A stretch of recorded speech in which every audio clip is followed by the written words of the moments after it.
ನೋಡಿ, ಈ ಹೆಂಡ ಕುಡಿತೇವಲ್ಲ, ಇದು ದೇವರೇ ಕೊಟ್ಟ ವರ. ಅದಕ್ಕೊಂದು ಸಣ್ಣ ಕತೆ ಉಂಟು. ಯಾವುದು? ಒಮ್ಮೆ ದೇವರು ಭೂಲೋಕಕ್ಕೆ ಬಂದಾಕ್ಷಣ ಬಾಯಾರಿಕೆ ಆಯ್ತಂತೆ. ಹಾಲು ಮಾರುವವನ ಹತ್ರ ಹೋಗಿ ನನ್ಗೆ ಹಾಲು ಕೊಡು, ಬಾಯಾರಿಕೆ ಆಗ್ತಾ ಉಂಟು ಅಂತ ಹೇಳಿದ್ರು. ಹಾಲು ಮಾರುವವ ದೇವರಿಗೆ ಹಾಲು ಕೊಡದೆ ನಾನು ಹಿಂಗ್ ಕೊಡುದಿಲ್ಲ, ನೀವು ಸತ್ತ ಒಂದು 5 ಕಳ್ತಿದ. ಮತ್ತೆ ಅವ ದೇವರು ಮುಂದೆ ಹೋಗುವಾಗ ಒಂದು ಹೆಂಡದ ಅಂಗಡಿಗೆ ಹೋದ. ಹೆಂಡ ಮಾರುವವನ ಹತ್ರ ಬಾಯಾರಿಕೆ ಆಗ್ತದಂತ ಕೇಳಿದಾಕ್ಷಣ ಹೆಂಡ ಮಾರುವವ ಹೆಂಡವನ್ನ ದೇವರಿಗೆ ಕೊಟ್ಟ. ದೇವರು ಹೆಂಡವನ್ನು ಕುಡಿದ್ರು. ಆಗಲೇ ವರ ಮತ್ತು ಶಾಪವನ್ನ ಕೊಟ್ಟದ್ದು.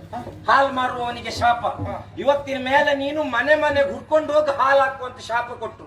ಹೆಂಡದ ಅಂಗಡಿಯವನಿಗೆ ವರ, ನಿನ್ನ ಅಂಗಡಿ ಎಷ್ಟು ಒಳಗಿದ್ರು ನಾಳೆ ಮೇಲೆ ನಿನ್ನ ಅಂಗಡಿ ಹುಡ್ಕ ಬಂದು ಕುಡಿದ್ರು ಅಂತ ವರ ಕೊಟ್ರು. ಎಷ್ಟೆಲ್ಲ ಉಂಟು ನೋಡಿದ್ರಲ್ಲ. ಶಿಷ್ಯ ನನ್ನ ಶಿಷ್ಯ ಶಿಷ್ಯ ಅಷ್ಟೇ ಅಲ್ಲ, ಇನ್ನು ಈ ಹೆಂಡ ಕುಡಿಯುವವರಿಗೆ ಹಾವು ಕಚ್ಚುವುದಿಲ್ಲ. ಹೌದಾ? ಪ್ರಪಂಚದಲ್ಲಿ ಸರಿ ಇರುವವರಿಗೆ ಹಾವು ಕಚ್ಚದೆ, ಕುಡುಕರಿಗೆ ಹಾವು ಕಚ್ಚುವುದೇ ಇಲ್ಲ. ಸರಿ ನೋಡಿ, ಹೆಂಡ ಕುಡಿಯುವವರು ಹೆಂಡ ಕುಡಿದು ಹೇಗೆ ನಡ್ಕೊಂಡು ಬರ್ತು. ಹೀಗೆ ನಡ್ಕೊಂಡು ಬರುವಾಗ ಅವರಿಗೆ ಹಾವು ಕಟ್ಲಿಕ್ಕಂತ ಬರ್ತದೆ. ಕಟ್ಲಿಕ್ಕಂತ ಬಂದ ಹಾವು ಆಚೆ ಕಾಲಿ ಕೊಚ್ಚುದ, ಈಚೆ ಕಾಲಿ ಕೊಚ್ಚುದ, ಆಚೆ ಕಾಲಿ ಕಚ್ಚುದಂತ ಹಾವಿಗೆ ಮಂಡೆ ಬಿಸಿಯಾಗಿ ಹುತ್ತ ಸೇರ್ಕೊಂಡ.